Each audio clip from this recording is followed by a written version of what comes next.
अक्सर देरी और लिटिल तीफी की खबरें सुनने को मिलती रहती थीं। लेकिन अब हवा का रुख पूरी तरह से बदल चुका है।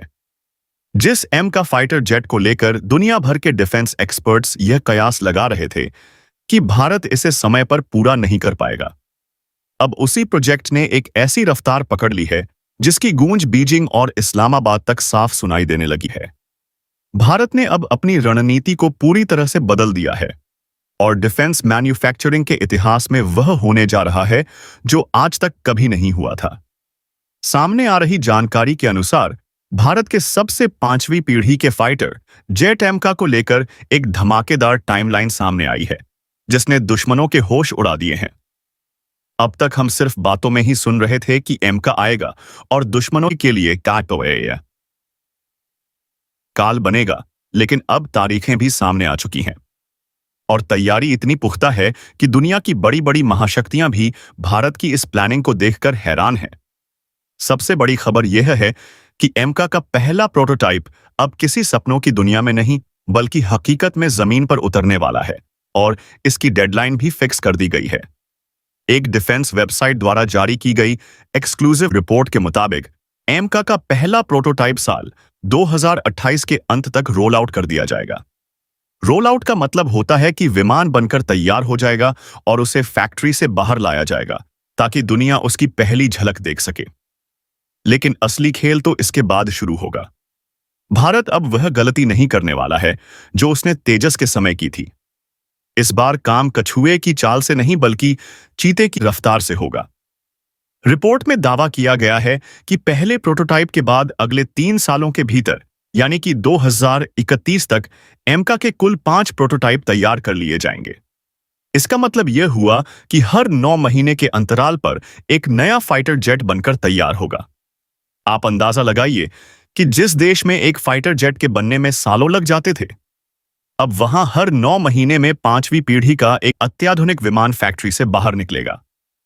यह रफ्तार अपने आप में एक रिकॉर्ड होगी और यह सब इसलिए किया जा रहा है ताकि टेस्टिंग की प्रक्रिया को छोटा किया जा सके और जल्द से जल्द इस विमान को वायुसेना के बेड़े में शामिल किया जा सके। अब सवाल यह उठता है कि आखिर इतनी तेजी कैसे संभव हो पा रही है। दोस्तों, इसके पीछे एक बहुत ही बड़ा बदलाव है जो भारत सरकार ने किया है। इस बार सरकारी कंपनी हिंदुस्तान एयरोनॉटिक्स लिमिटेड यानी कि HIL को इस रेस से थोड़ा अलग रखा गया है। जी हां, आपने बिल्कुल सही सुना। एमका के प्रोटोटाइप को बनाने की जिम्मेदारी HIL के पास नहीं होगी बल्कि इसके लिए प्राइवेट प्लेयर्स को मैदान में उतारा जा रहा है। यह भारत के डिफेंस सेक्टर का सबसे बड़ा टर्निंग पॉइंट साबित होने वाला है। खबर है कि अगले 3 महीनों के भीतर भारत उस प्राइवेट कंपनी के नाम का ऐलान कर देगा जो इस फाइटर जेट को बनाएगी। रेस में टाटा और L&T जैसी दिग्गज कंपनियां सबसे आगे चल रही हैं। प्राइवेट कंपनियों के आने से सबसे बड़ा फायदा यह होगा कि अब लाल फीताशाही और सरकारी फाइलों के चक्कर में प्रोजेक्ट नहीं लटकेगा। प्राइवेट कंपनियां अपने काम में तेजी और प्रोफेशनलिज्म के लिए जानी जाती हैं और यही वजह है कि भारत सरकार ने इतना बड़ा फैसला लिया है। अब अगर हम दुश्मन देशों की बात करें तो चीन के पास पहले से ही J-20 फाइटर जेट मौजूद है और पाकिस्तान भी चीन से J-31 या J-35 मांगने की फिराक में लगा हुआ है। ऐसे में भारत के लिए एमका का महत्व कई गुना बढ़ जाता है। लेकिन आपको बता दूं कि भारत का एमका चीन के J-20 से तकनीक के मामले में कहीं आगे होने वाला है। जहां दुनिया इसे 5वीं पीढ़ी का फाइटर जेट कह रही है, वहीं भारतीय रिपोर्ट्स के मुताबिक यह 5वीं पीढ़ी यानी कि 5.5 जनरेशन का फाइटर जेट होगा। इसका मतलब यह है कि इसमें 6ठी पीढ़ी की भी कुछ तकनीकों को शामिल किया जाएगा, जैसे कि इसमें डायरेक्टेड एनर्जी वेपन यानी कि लेजर हथियार को लगाने की क्षमता होगी और साथ ही यह आर्टिफिशियल इंटेलिजेंस की मदद से बिना पायलट के भी कुछ हद तक ऑपरेट कर सकेगा। अब जरा इसकी टेस्टिंग की रणनीति को समझिए जो दुश्मनों को सबसे ज्यादा परेशान करने वाली है। आमतौर पर होता यह है कि पहले एक विमान बनता है, फिर उसकी उड़ान होती है, फिर दूसरा बनता है और यह प्रक्रिया लंबी चलती है। लेकिन इस बार भारत ने पैरेलल टेस्टिंग यानी कि समानांतर परीक्षण का फैसला किया है। जो 5 प्रोटोटाइप बनेंगे उनमें से शुरुआती 3 विमानों का काम सिर्फ उड़ान भरना और विमान के एरोडायनामिक्स को चेक करना होगा। यानी कि यह चेक किया जाएगा कि विमान हवा में कैसा बर्ताव करता है और कितनी ऊंचाई तक जा सकता है। इसके बाद जो आखिरी के 2 प्रोटोटाइप होंगे वो असली विनाशक होंगे। इन आखिरी 2 विमानों पर हथियार लगाकर टेस्ट किए जाएंगे। इसमें मिसाइलें दागी जाएंगी और रडार सिस्टम को चेक किया जाएगा। इस तरह की प्लानिंग से फायदा यह होगा कि एक तरफ विमान की उड़ान की टेस्टिंग चल रही होगी और दूसरी तरफ उसके हथियारों की टेस्टिंग भी साथ साथ होती रहेगी। इससे उसकी डेवलपमेंट का समय आधा रह जाएगा और विमान बहुत जल्दी से पास पहुंच जाएगा। अब बात करते हैं उस इंजन की जो इस बाहुबली को ताकत देगा। रिपोर्ट में साफ कहा गया है कि एमका के 2 वर्जन होंगे। पहला होगा एमका मार्क 1 और दूसरा होगा एमका मार्क 2। शुरुआत में जो 40 विमान बनेंगे वो एमका मार्क 1 होंगे और इनमें अमेरिका का GF414 इंजन लगाया जाएगा। यह वही इंजन है जिसकी डील अमेरिका के साथ फाइनल हो चुकी है और यह इंजन 98 किटन की ताकत पैदा करता है। यह ताकत इतनी ज्यादा है कि एम का बिना आफ्टर बर्नर का इस्तेमाल किए सुपरसोनिक स्पीड से उड़ान भर सकेगा। लेकिन भारत का असली लक्ष्य किसी और पर निर्भर रहना नहीं है। इसलिए जो बाद के 80 विमान बनेंगे वो एम का मार्क 2 होंगे और इनमें भारत का अपना स्वदेशी इंजन लगाया जाएगा। इस इंजन को भारत फ्रांस की कंपनी साफान के साथ मिलकर विकसित करेगा। यह इंजन 110 से 120 किलोटन की ताकत वाला होगा जो एमका को दुनिया के सबसे ताकतवर फाइटर जेट्स की कतार में खड़ा कर देगा। मार्क 2 का प्रोडक्शन 2036 के बाद शुरू होने की उम्मीद है। अब आप सोच रहे होंगे कि प्रोडक्शन कब शुरू होगा, तो रिपोर्ट में इसकी भी जानकारी दी गई है। बताया जा रहा है कि 2034 तक एमका का सीरीज प्रोडक्शन शुरू हो जाएगा।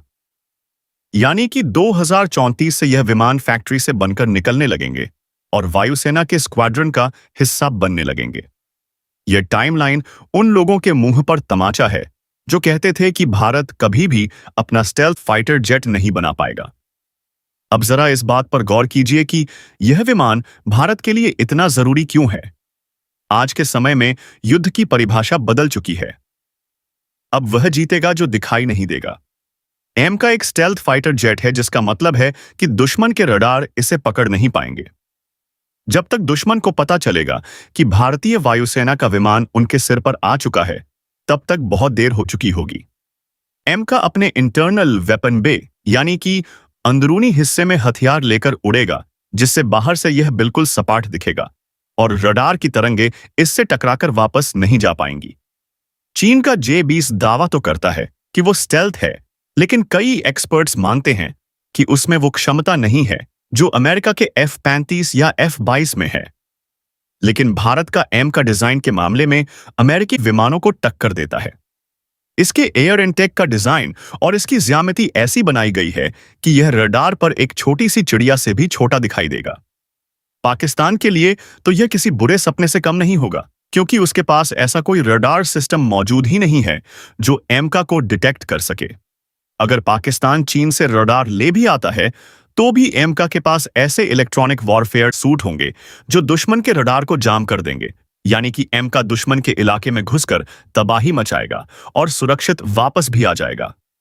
प्राइवेट कंपनियों के आने से एक और बड़ा फायदा होने वाला है और वो है क्वालिटी कंट्रोल। टाटा और LNT जैसी कंपनियां दुनिया भर में अपनी मैन्युफैक्चरिंग क्वालिटी के लिए जानी जाती हैं। जब यह कंपनियां एमका के निर्माण में शामिल होंगी तो विमान की फिनिशिंग और उसकी मजबूती वर्ल्ड क्लास लेवल की होगी। अब तक HL पर काम का बहुत ज्यादा बोझ था। HL को तेजस मार्क 1A बनाना है, तेजस मार्क 2 बनाना है और साथ ही सुखोई विमानों को अपग्रेड भी करना है। ऐसे में अगर एमका की जिम्मेदारी भी HL को दे दी जाती तो निश्चित तौर पर प्रोजेक्ट में देरी होती। सरकार ने इसी समस्या को पहले ही भांप लिया और प्राइवेट प्लेयर्स के लिए रास्ता खोल दिया।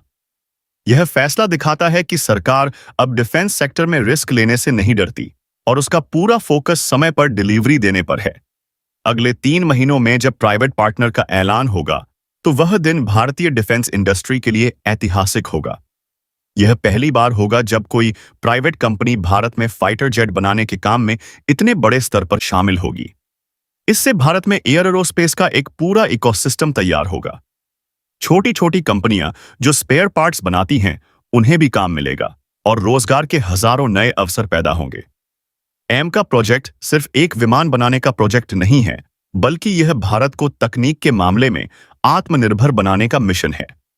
जब मार्क 2 वर्जन आएगा और उसमें भारत का अपना इंजन लगा होगा, तो भारत उन गिने चुने देशों के क्लब में शामिल हो जाएगा जो अपना खुद का जेट इंजन बना सकते हैं।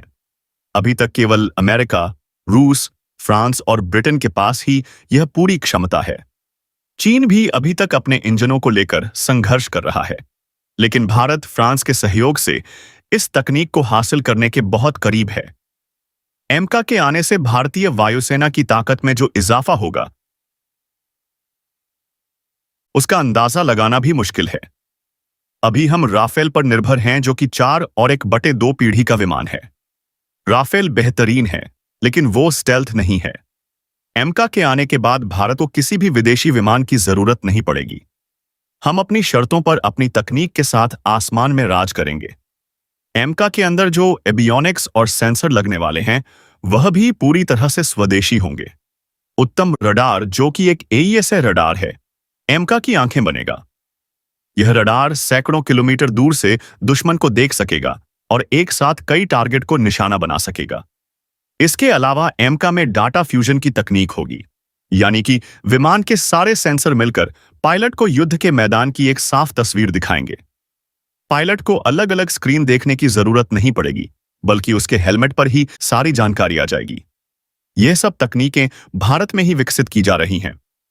डीआरडीओ और एडीए के वैज्ञानिक दिन रात इस प्रोजेक्ट पर काम कर रहे हैं। सामने आई रिपोर्ट बताती है कि एमका के डिजाइन को फ्रीज किया जा चुका है और अब मेटल कटिंग का काम शुरू होने वाला है। यानी कि अब कागजी काम खत्म हो चुका है और असली निर्माण कार्य शुरू होने जा रहा है। 2028 का साल भारत के लिए मील का पत्थर साबित होगा। जब पहली बार एमका रनवे पर दौड़ेगा, उस दिन का इंतजार हर भारतीय को है। दुश्मन देश भी जानते हैं कि अगर भारत ने एमका बना लिया, तो एशिया में शक्ति का संतुलन पूरी तरह से भारत के पक्ष में झुक जाएगा। चीन, जो अपनी विस्तारवादी नीतियों के चलते पड़ोसी देशों को डराता रहता है, उसे भी अपनी सीमाओं में रहने पर मजबूर होना पड़ेगा। पाकिस्तान, जो आतंकवाद के सहारे भारत को परेशान करने की कोशिश करता है, उसे पता चल जाएगा कि भारत के पास अब ऐसी आंखें हैं जो उसे अंधेरे में भी देख सकती हैं और खत्म कर सकती हैं।